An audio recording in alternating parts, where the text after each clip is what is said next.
Can you believe it? It is episode number 56 of the Chris Rose Rotation, a production of JOMBOY Media. As you can probably see, I'm still in Las Vegas. We're in the middle of shooting BattleBots. So that means today, no co-host, but I got a very special guest.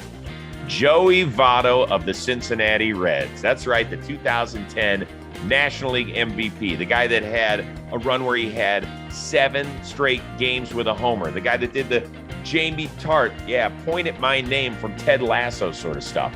Now, we've known for years that Joey Votto is one of the best interviews in baseball. But in this particular format, and I've interviewed Joey a bunch, he is legendary. He zigs, he zags, he makes me laugh, he makes me cry a little bit, he makes me think more than anything else. I know you're going to love this with Joey Votto of the Cincinnati Reds. Hello, Joseph Votto. Joey, Joseph, what are we going to go with today on the Rose Rotation? Please call me Your Majesty, please. Hello, Your Majesty. Yes.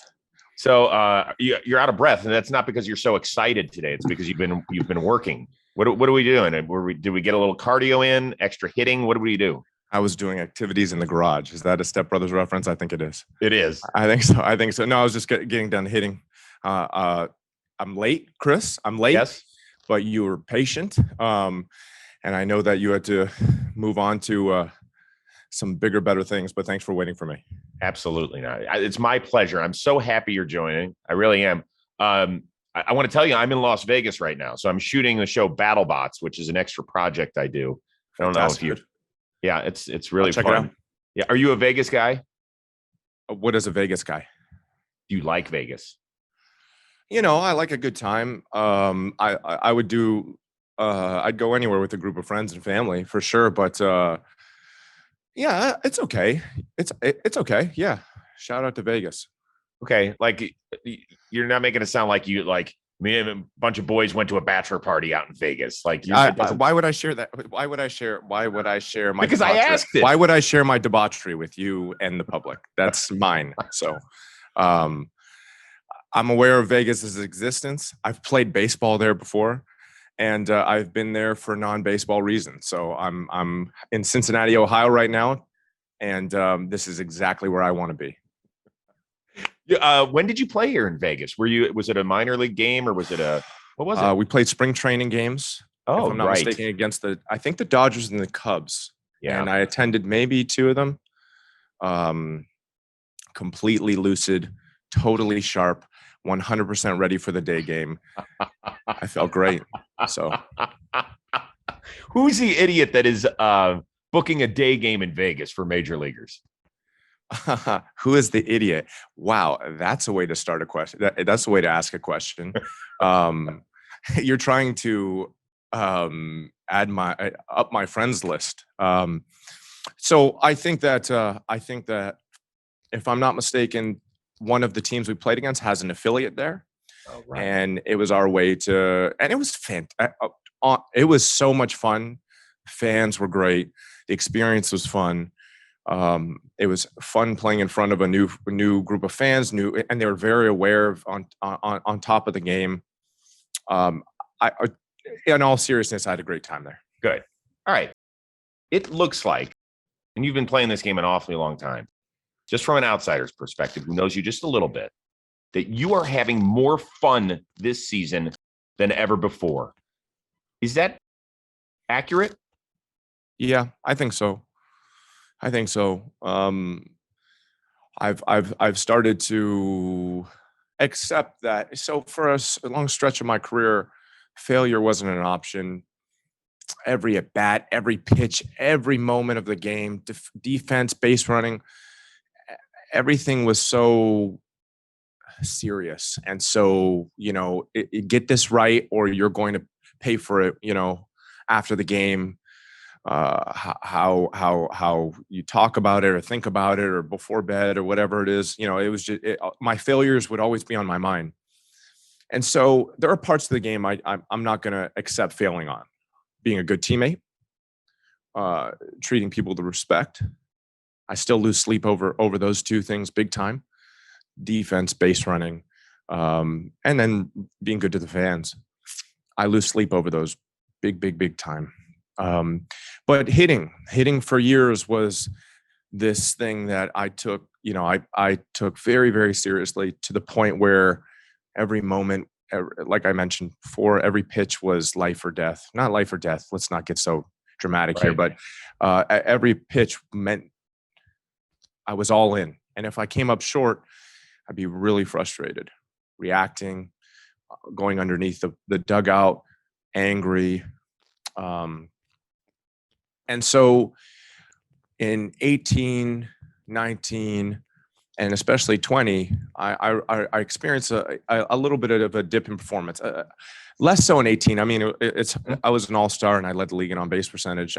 Played really good defense. I thought I did a really good job that year. But in 19, I took a major dip, and I was just so bent out of shape with every moment of the game. I just always expected a certain level, and I was coming up far short. And in 20, Dave Bell benched me for 3 games after a rough game in Milwaukee and a rough stretch. And I just decided kind of to let go of some of the style that I used before that was so have to be perfect. You have to be perfect. And I've noticed a big change, not only in my improved performance, but also my general demeanor. I've enjoyed the game more. I've let go when I fail a little bit more, certainly offensively. And what's crazy is I'm playing really well, and I expect to play well through the end of the year. But yeah, it's been a real gift. It's been a real gift to me as someone that wants to play well, wants to finish their career well, wants to win a championship here in Cincinnati, wants to be on the field every day, wants to give back to the fans by, being a part of the lineup, being a part of each day's win. And I feel really lucky that I'm able to play well again, really well. I love it that you are in such a good place. On the Rose rotation, we talk to so many guys about not only success, but how they deal with failure, because there's no other sport where your failure is on the table more than the successes. So was it somebody you talked to? Was it just a realization you came to, or was it something else? Yeah, you have lots of conversations when you're going poorly, just trying to get an idea, a plan of action. And of course, I spoke to teammates, former teammates, people I played against, and lots of good feedback. Most of the change was technical. I got with a golf instructor in season last year, and he pointed out some things that I couldn't believe. And technically my mechanics are in a much better place. I'll share with you without sharing his name, because I haven't asked him whether or not he's okay with me sharing his name, so I won't.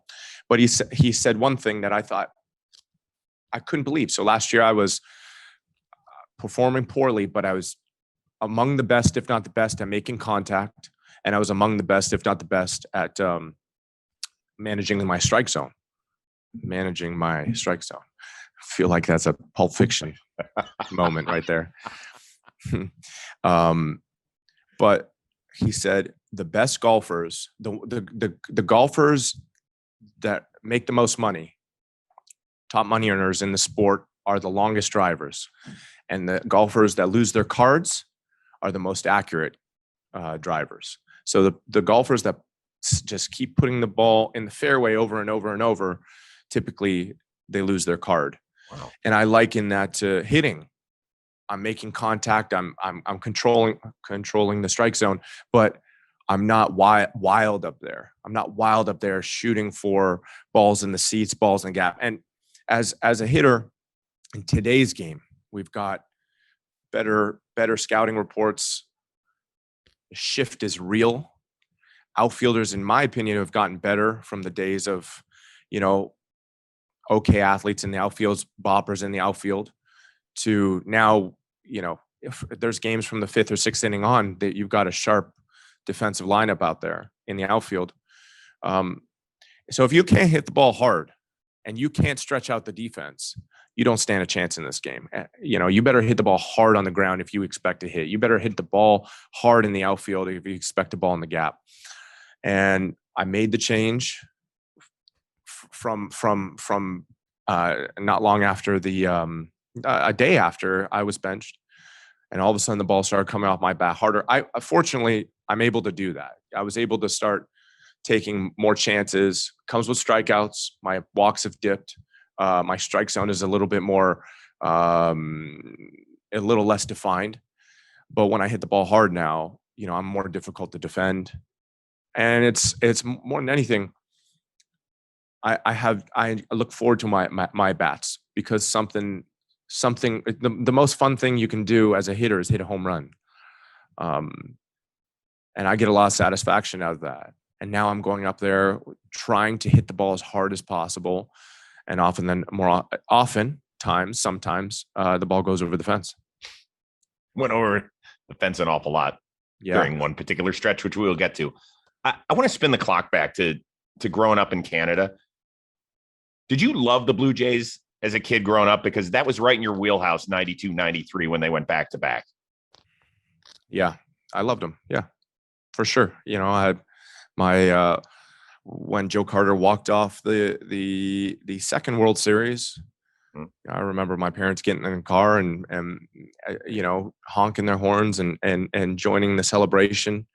I remember getting really excited myself. And now as an adult playing professional baseball, oftentimes like lay in bed and dream about walking off the World Series with a home run like Joe Carter. So yeah, I saw it live. I watched it live, and I know how. That's the one thing.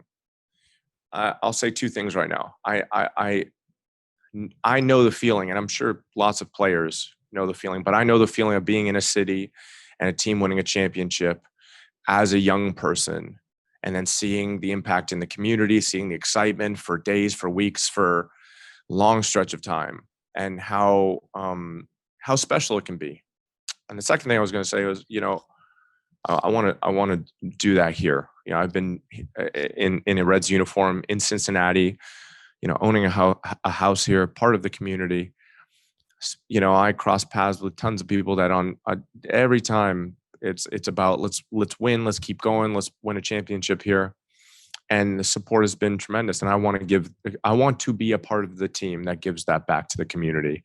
I'll be disappointed if I retire and I am not part of a championship club here in Cincinnati specifically. I'm not. I don't want to ring. For me, I want to be excellent at my craft. Mm-hmm. And if I make a commitment to a team like the Reds, not like the Reds, I made a commitment to the Reds, and I want to be a part of a championship in a Reds uniform. I don't think it would feel as special, as meaningful if I did it in a different uniform. So that's where my head's at. And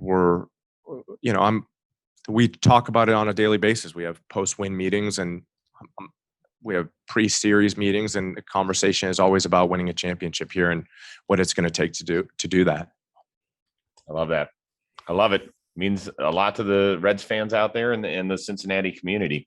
Can Your Highness go to a grocery store in Cincinnati? Can you have dinner? Because there's two Joes in town.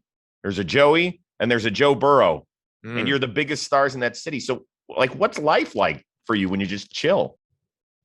When we've got a busy schedule and we play every day. We play every day. I think this past 3 months, I feel like we've had, and I'm saying this with gratitude. I'm saying this. Let's play 6 months in a row. I don't want any days off, but we don't have very many days off. Our last off day was a travel day. Great. No problem. But as far as casually having dinner and moseying around town, that's just not in our schedule. We are 7 p.m. nearly every day of the week. People come home from work, from school, whatever. We want to be a part of their evening.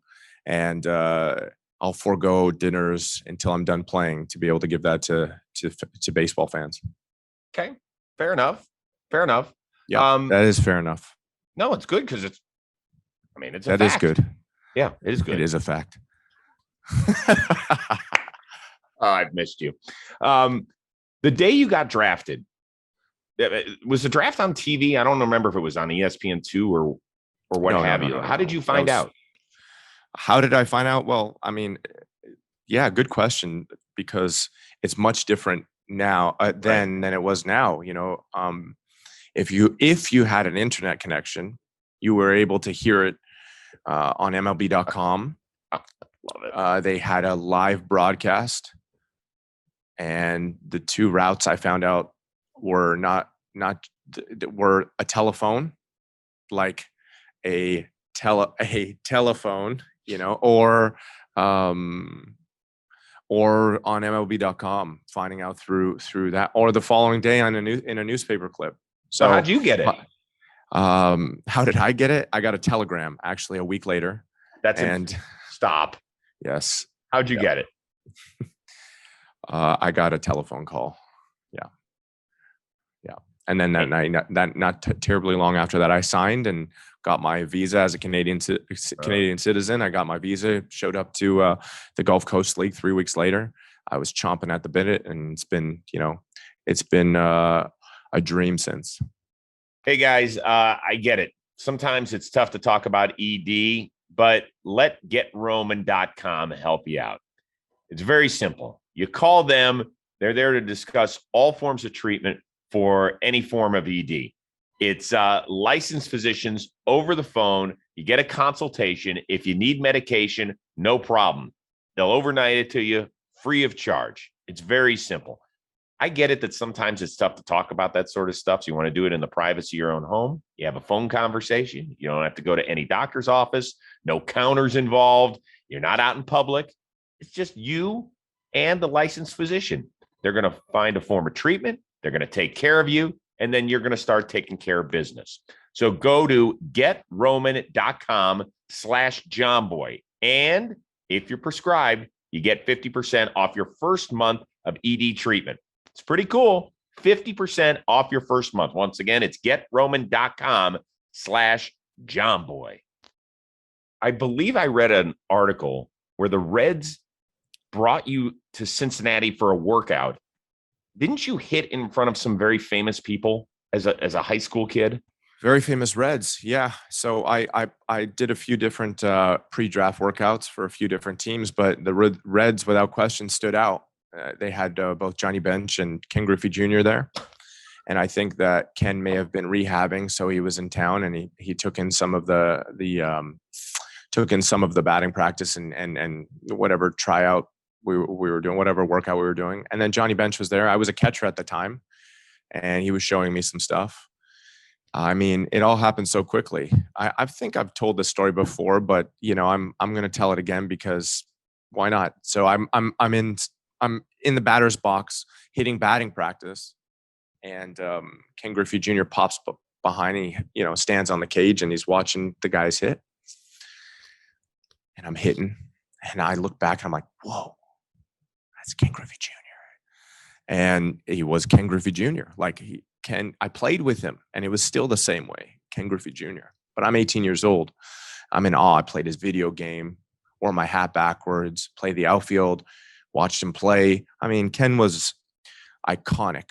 I don't even know if we have a player now that's as iconic as Ken was for that stretch, though we've got great ones. Trout, Ohtani, among others. But so I always loved his swing. I'm a left-handed hitter, and he, as a left-handed hitter, had this beautiful stance and swing, real swagger, and he just seemed to do things with ease. So I copied that for years. It didn't work for me, but I copied it. Part of his left-handed thrower, I'm a right-handed thrower. And he's behind the cage, and I said, "Hey, everyone, who's this?" And I take a swing, hit a ground ball to the second baseman, and one of the scouts goes, "He wouldn't do that." And I'm like, and I go back to hitting like myself. And it wasn't until like 5 years later, no, 3 years. Anyways, when I played with him, I said, "Do you remember that?" No, I don't remember that, in Ken's fashion. But yeah, that was a great experience. Very, very humbling experience for me. Finally realizing, holy cow, these guys are on a different level, icons. Well, the only equivalent I could think of is me sitting at an anchor desk next to Bob Costas when I'm age 17 or 18. Yeah, I probably would have shat myself. I'm just saying. You there's cussing allowed on this. Is this there's cussing allowed? Oh, really? It's encouraged, actually. I probably would have shat myself. I'm just saying. Wow. Yeah, Bob's an icon again. I mean, I grew up watching NBA on NBC. So listening to him on baseball broadcasts and basketball. And so I can definitely see how you'd be so enamored. He's got a beautiful voice and cadence and everything. I know. I'm just saying, I don't know how you got through that workout without peeing down your leg. I told you. I basically did piss down my leg when I rolled over the ground ball. And then they made You're fun allowed of me. to roll over occasionally. It happens in that sport. Not in practice work. Oh. I could go all day not hitting a ground ball in practice work. I'm like Steph Curry shooting threes. Like I'll like barrel 99 out of 100. I'm not even. You're laughing, but they don't even put. They no one's ever taken film. Like I could homer 90 out of 100. No problem. Must be wonderful to be so good at that. It is. There's not that many like me. It is great. Oh gosh. I know, don't take offense to this. Did you play hockey as a kid? Because you're Canadian. Road hockey, ice hockey in Canada is very expensive, very time consuming. Got it. It was not in the cards for me. And I don't think I had the passion or interest to do it. And you have to start at 4, 5, 6 years old to be really good. Not saying that's a rule, hard and fast rule, but generally speaking, Canadian hockey players are if they're a professional, or you have a good idea if they're a professional by the time they're 12 or 14. So by the time I played more road hockey than baseball. I played more basketball than baseball. I probably played more tennis than baseball, but I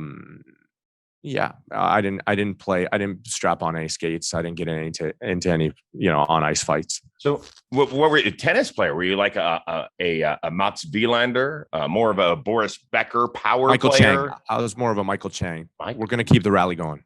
Great. Yeah. Okay, that's good. A good reference from the 90s, huh? Yeah. Excellent. Very, very good. Yep. I think he won like the French Open at like age 18 or 16 or something crazy. You were a really good basketball player. I've talked to you about this before. I know you scored like almost 40 in a big game one time. You were a point guard? I'm good at one thing in life, and that's giving interviews. Everything else falls by the wayside. I'm not a good basketball player. I can play okay. I'm okay. So is that a lie on your Wikipedia page that you scored 37 in some big game? No, I scored points. I definitely scored a lot of points, and I averaged a good bit, but it doesn't matter because I stunk relative to Amir Garrett, who played Division I basketball. I don't like when people talk about their amateur baseball experience. I was this, I played college that. I don't want to hear it. Don't tell me amateur stories. You don't care that I hit 314 my last year of organized ball in 8th grade? I right now, as I close my eyes, I'm thinking about you rounding the bases in San Francisco, San Fran. Yes, it was. That's a great memory. Yeah. Waddle. Waddle. Yeah, I've got a little waddle. You guys have shown me that. Great. Yeah. Are you like me? You hate it when a company tries to sell you something? Well, how about a company that wants to buy from you? That's right. Give you money. That's what Greg Morris wants to do for old sports card collections. It's very simple. You're going to turn that old cardboard into cash. So what is Greg Morris buying? They're buying old baseball cards, old football cards, basketball, hockey, anything that predates 1980. The older it gets, the more cash it's worth. So to find out more, to sell Greg Morris your sports cards, go to gregmorriscards.com. You fill out the form there. Somebody's going to get back to you how that company can give you cash for your old sports cards. Go do it today. I know I got a bunch of old cards. I'm going to gregmorriscards.com, getting some cash. When you were on your home run streak this year, I don't care about the home runs. Great, 7 straight. People have gone 8. They've been better. I told Don Mattingly the other day, had I gotten to 8, I was going to text him and Junior. I was going to text Don and Ken like a little winky face. I'm coming to get you, sort of thing. And I was going to pass them. Like there's no doubt about it. I hit that ball super hard in New York, went off the top of the wall. No problem. But if I had gone to 7 or 8, there's no question about it. I have such a huge ego that for sure I would have wanted to own that record. So if I was there, there's no question about it. I would have gotten 9. All right. So the home runs are one thing. The Jaime Tartt celebration was the minute you did that, I laughed my ass off. But he's not your favorite character on Ted Lasso, is he? I love Jaime Tartt. The other day I was telling Dave Bell I was going to homer and I was going to homer and give him the middle finger like the most recent episode, but I decided to not do it on a Major League Baseball field. And, it's cool having T-shirts made of you and having a lasting image, but it's probably one of those things that I care deeply about how kids take to it. Yes. The older community may not. No, just people in general may react poorly to it, and that's not what I want to give them. So, but I was very tempted to do that, and I was in a kind of way in that game where I was very. I'm glad I didn't hit a home run because I may have done something silly. I won't be doing that. See. We're huge Ted Lasso fans in the Rose household. Unfortunately, I'm 2 episodes behind because I've been on this ridiculous road trip, and I love watching it with Michelle, my wife, and our youngest son, Brady, who's almost 16. So we watch it together. It's a little family thing. Good. But I think Roy Kent is probably one of the top 5 characters in scripted television right now, probably over the last 20 years. I laugh at everything he says. The episode where his niece's breath has a problem and he goes up to her and she goes, I think she's dying. Yeah. I think you're suffering from some recency bias. There's like 4 characters on Seinfeld that are better than Roy Kent. So there's 4 of the 5. Name 4 characters better on Seinfeld than Roy Kent. And I love all 4. Costanza, Kramer, Elaine. Elaine's she's genius.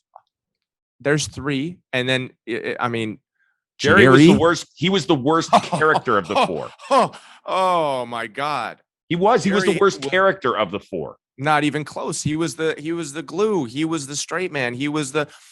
I couldn't agree less. The show doesn't happen without Jerry. There's no question about it. You can go without Kramer. Probably not Elaine. George was very, very important, but Jerry was the glue that held it all together, without question. You're going to get me to speak ill of Jerry Seinfeld? I'm not asking you to speak Tony ill of him. Soprano was a better character than Roy Kent. It's Ted Lasso's doing fine. They're doing fine, but okay. You might be under the recency bias thing. And by the way, with Costanza, every time I pull an oven mitt out of the drawer to take something out of the oven, I walk around saying I'm a hand model, and my kids look at me like, "What are you talking about?" Do you when you prep for bed? Do you tell your wife you were in the pool? I was in the pool. I do think one of her top 5 vocabulary words is shrinkage, but I'm not sure. Yeah, like a frightened turtle. I watched Seinfeld a lot. You want to find out what happened in the world of baseball last night or get you all set for the next day? Make sure you tune into Baseball Today. I'm joined each and every day by my man, Trevor Plouffe. We're talking about the hottest topics, the most controversial, the most fun stuff around, and only the way we can here on JOMBOY Media. So you join us each and every day. Download it wherever you get your podcast. It's also up on our YouTube channel each and every day. And if you want to join us for the live edition, we're on Instagram every day, either 11 a.m. Eastern, 8 a.m. Pacific, or 11:30 Eastern, 8:30 Pacific. Keep tuning in to Baseball Today. I promise you'll be satisfied. Joey, this might be your first appearance on the Rose Rotation. Your name has been uttered by, I would say, more more than anybody who hasn't appeared on this show, because who has not or has? It has been by co-hosts, by guests, because they love you, they adore you. One of my co-hosts is Miguel Rojas. Oh yeah, we just played him. We just got done. He's one of your co-hosts? He's one. So here's the deal. Normally, what kind of mom and pop shop are you running here? Get yourself a pro. He's busy working, dude. You would be talking to, well, this is the beauty of the Rose rotation. It's a half dozen active players as my rotating co-hosts. Is this even going to be on the internet? Of course it is. This is on JOMBOY Media. This is a big deal, man. Who's JOMBOY? Come on. Why are you doing this to me? I'm just kidding. I'm trying to build this up to an amazing moment with Miguel Rojas talking about you. So we're gonna let Miguel do his thing here. Go. I got to meet Joey over there, and we played together in low A when he was rehabbing in one of the years. So sometimes I get to first base, and Joey Votto trying to speak straight Spanish with me. You know, even if it's broken, he's trying to learn a new word, and I'm so entertained like the whole time that I'm in first base. I don't want to leave because I want to keep talking to Joey. Dude, you entertained. That's the story. What? I thought it was great that you try to speak fluent Spanish to him and you want to learn. You're not enamored with that? I'm not enamored with his story. Snooze fest. Miguel, what a boring story, you know? I'm here to be entertained. You know, Miguel? You are going to you're going to make him cry the next time he's on the show. I'm taping an episode. Llorar. No, I remember that. I'm just kidding, Miguel, of course. You know, it's funny. We had him as a Reds player, and now it's so great. On a serious note, it's so great seeing young players. You watch them develop, and then they turn themselves into everyday major league players or stars. I'm so proud of him. There's several players. You know, we had Justin Turner, Didi Gregorius.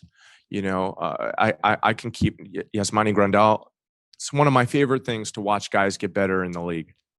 And Miguel Rojas, most certainly. We played against him in Miami. And he looks fantastic. So I wish him luck. I wish him health. And I'm working on my Spanish. I'm working on it. I'm working on it pretty hard. But everybody, you know, I've asked guys over the years, you know, to name me the top 5 most interesting guys at first base. And your name is always up there. Oh, it's you and Freeman. Same guys mentioned over and over. Do you feel like the welcoming committee over there? No, I just let the player dictate what whether or not he wants to speak. You know, sometimes they're not in a good mood. Maybe they didn't get a bunt down, or maybe they were the back end of a double play, or maybe they got a hit and they didn't like it just because of their swing. But generally speaking, I try to let them open conversation. I'll give them a little glove tap on the side if they get a hit, and then if they want to open from there, you know, that's on them. Then we got action. Who's the guy who you're like, I know he's going to come here with something good? Their guy? You know, the other day I mentioned Miguel Cabrera, but we don't play him a lot. David Bote is really funny. Oh. And you know, Rizzo and I always have a conversation. Funny. I can't think of too many players. I'm sure when we finish this interview, I'll think of someone. But no, there's a lot of good personalities out there. But most guys are just concentrating on getting a good secondary and scoring from first. To be honest with you. Got it. Okay, fair enough. Who is the holy shit? I cannot believe I made the major leagues moment for you when you set foot on the field and you were like, I can't believe I'm doing the same thing as that guy. So in 2008, we were in St. Louis at the very end of the season. Albert Pujols put together another amazing year. Tony La Russa is managing. Their roster's strong. I'm not sure if they went deep into the playoffs that year, but they were clearly an excellent team. So we're in St. Louis, place is packed, and I've got big dreams. I've got big goals. I want to be among the best players in this game. I want to play for a long time. But I never once thought of myself as good as Albert Pujols. At the time, he was on magazine covers, he was everywhere. And the language when people would speak about Albert was, is this the greatest player of all time? Is this the greatest start to a career of all time? So it's 2008 and it's September. We played against him a little bit. I got to watch him all year. He looked great all year. And at the very end of the year, second to last game maybe, he hits a double down the left field line, a ground ball double. And I'm standing at first base, and Tony La Russa has the wherewithal to take him out of the game and give him his standing ovation from the fans for them to have a mutual moment, thanking him for his year and him thanking them for the support. So this the fifth inning, comes out, and they give him a standing ovation. And I remember standing up first, and the Cardinals dugout would be to my left, and all of the players were standing applauding. All the fans were standing applauding. Again, an ocean of fans. And I look up, and Albert's, doffing. No, not doffing. He's tipping his cap to the fans. And I look up and I see his statistics, and they're like 356, 39, 356, 36, and 100 and whatever the heck. And I just remember thinking to myself, wow, I am in the major leagues right now. This is the show. And there are moments here and there, but that was the one moment where I was like, I am witnessing one of the greatest players of all time in his prime, and I'm a spectator. And that's what I want to be. I want to be Albert Pujols. I want to play at that level, but I'm witnessing it firsthand. And the thing about ball, playing at this level, your moments are so quick. They're so quick. Most baseball moments are pictures, and the crowd applause diffused. He went back in the dugout, put his helmet away, changed, and got ready to go home, probably for the trip to whatever playoff city they were going to. But that was the most memorable picture that I took in my career of an opposing player. And Albert is iconic. He's been steady for 20 years. And he's done more than anyone would have ever expected. But I got to see him in his prime, and I got to witness a great moment. So that was my welcome to the major leagues moment. I've hit home runs, got my first hit, had a good first season, but that was the moment where I was like, this is different. This is special. I can see Lou Gehrig. I can see Ted Williams. I can see Joe DiMaggio. I can see Willie Mays and Mickey Mantle when he stands there. I'm witnessing greatness. I'm witnessing stories. 150 years this sport's been around, and there's only so many of those guys, and I'm witnessing one of them. So that was that. That's pretty damn cool, dude. Well said. We only got a couple more, and I really appreciate your time. Thank you so much. Your first hit was also your first homer, and I know that you've had a lot of milestones this year, and you told the great story about giving your first hit to Maris and your late dog and all that sort of stuff. But look at the Joey Votto video off of John Maine. Oh, soak it in, my man. That ball's really well hit. I don't think I haven't hit a ball like that in a bit. I'll tell you a few observations from that. First of all, the way I run, I've completely overhauled the way I run. I run like major leaguer. I caught a lot of flack from guys telling me that I don't have a good trot. The other thing I noticed, I have hair. I have hair, and that was a great moment. That was a really great moment, and it's been great since. Oh man, that was cool. Really cool. The last thing I want to hit on we kind of talked about it at the beginning. Are you allowing yourself to take those snapshots? You're turning 38 in a couple of weeks here.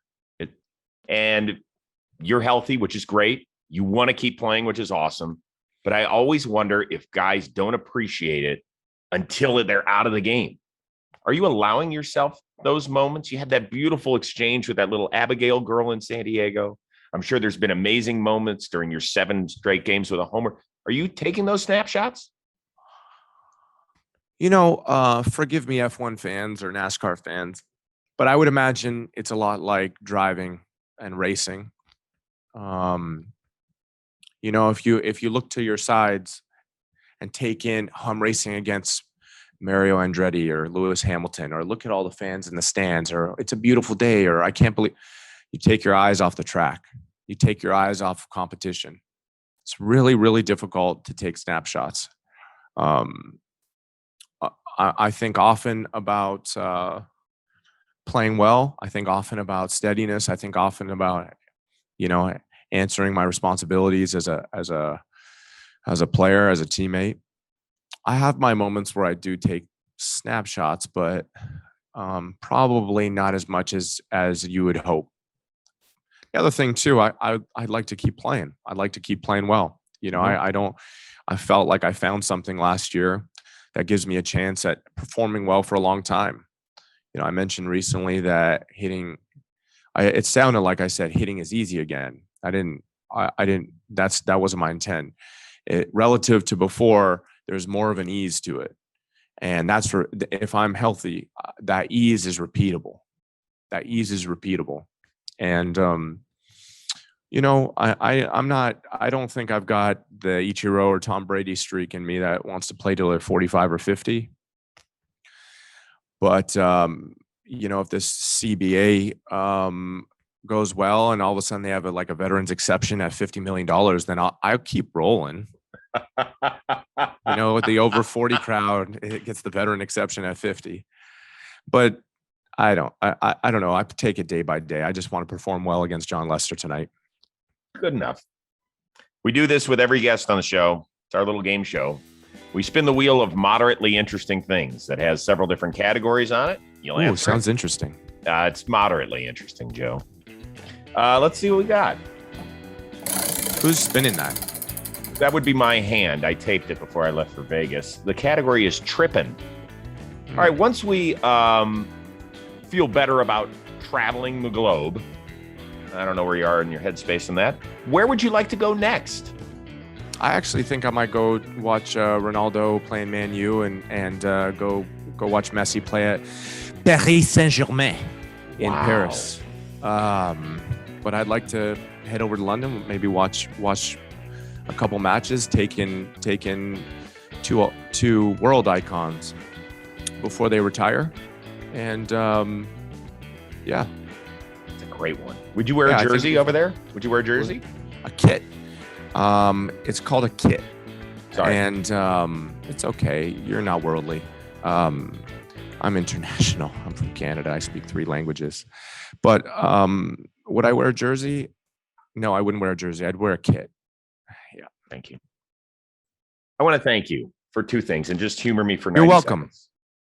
I had a blast hanging out with you today. And I've told this story before about how the last few days of Intentional Talk, Butch called into the network and said, hey, Joey wants to come on one of Rose's last shows. And you ended up being the last guest. And I cannot tell you how much it meant to me personally. It crushed me when they made the decision they did for financial reasons to not continue the partnership.